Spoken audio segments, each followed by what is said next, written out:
ওই খেজুরের রসেই সাপের বিষ ছিল।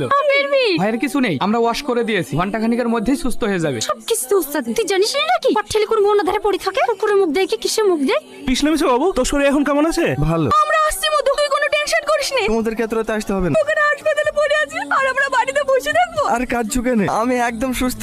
এক্ষুনি 2 কিলোমিটার দৌড় প্রতিযোগিতা হলে আমি ফার্স্ট হব। কিচ্ছু হয়নি আমার। সত্যি বলছিস তো? হ্যাঁ গো সত্যি। এগুলা কি?